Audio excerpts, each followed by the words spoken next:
Today, I want to surprise one of my clients with the thumbnail design. Her channel has been doing so well, so good. She has been growing. She's almost hitting 15K subscribers, and I want to surprise her with the thumbnail design. Stay to the end of this video to see her reaction when she receives this thumbnail. And let's go to Canva to get this design cooked. I will click on this plus sign. You can search what you would like to create from here. YouTube thumbnails. I'm going to pick this. It has opened up a blank new page. Once you create a blank new page, it's going to take you to design. So let's go back a bit. So this is our blank new page. I'm going to click on design so you understand what is going on here. I want even the beginners to be able to follow through. And I'm going to search for the type of design I want to do. And the thumbnail, I want to search the templates library of Canva. There's no need starting anything from scratch. You want to search a before and after thumbnail templates. These are the options they brought up. So we are going to sift through to the one we want. I found this one that I like.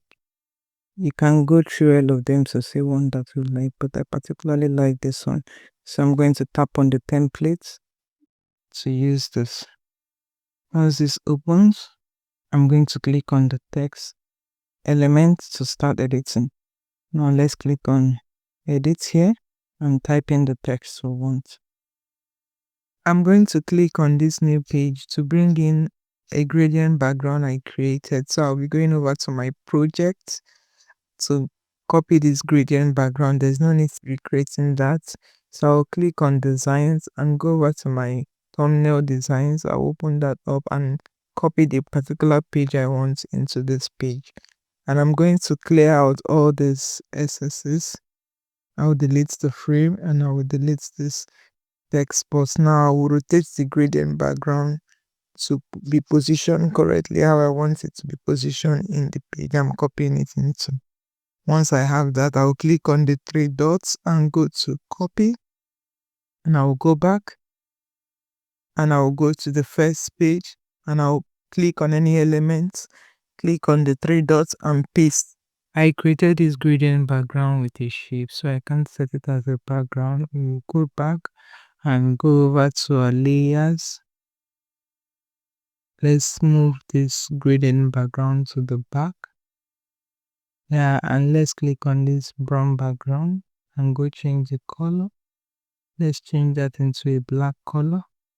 Now let's click on the top text box and go give it a bit of effect. Let's give it a lift effect and click on it to increase the intensity to 100. Next is to go to our upload tab below and start bringing in our image to include it in the frame. Let's double tap on the frame and drag the edges to position our image correctly how we want it to sit in the frame. Now I'm going to click on this before text box and I will rotate it. Then I will drag it and position it where I want it to be. Let's go change the color of the text to black. I will delete this extra page I have so I can have room to see. And let's click back on the text and go to effects. And let's go into the outline effects that was used. We'll click on it and change the color of the outline to white. We'll close this out and let's go to fonts and change the font of our text to bangers. Now we'll go to letter spacing and let's change the letter spacing to 30. Now let's close this out. So we'll duplicate our text box and move over the text box to the second side, the after side, and we'll change the text to after. Go and get the after image. I'll click on folders here. I'll create a folder. Let's give our folder a name, what we want it to be called. I will continue and I'm going to open this folder and upload my files here. Let's click on this image to drop it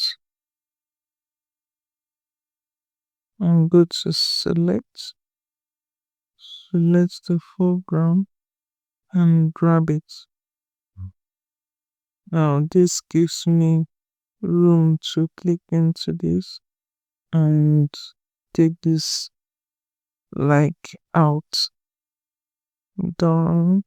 I'm going to click this background image and adjust it. Also adjust. Let's click on this image and highlight.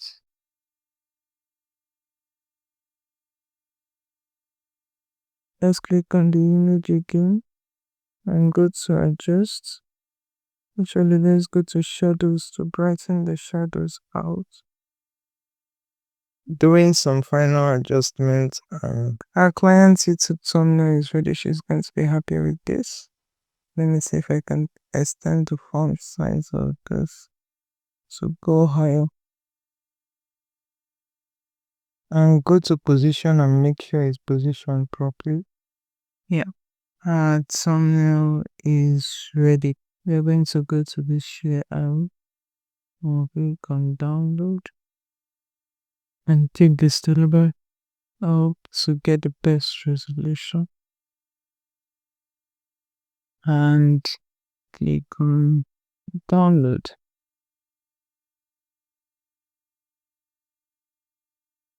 And send it to your client to see her reaction. Or wait for her reaction. A few moments later. Yeah, she was so happy. She was so grateful. She was like, wow, like, thank you so much. She was so happy for the thumbnail design. I hope you learned something or two. Like this video if you got value from it. And subscribe to the channel for more videos like this. Do have a good one.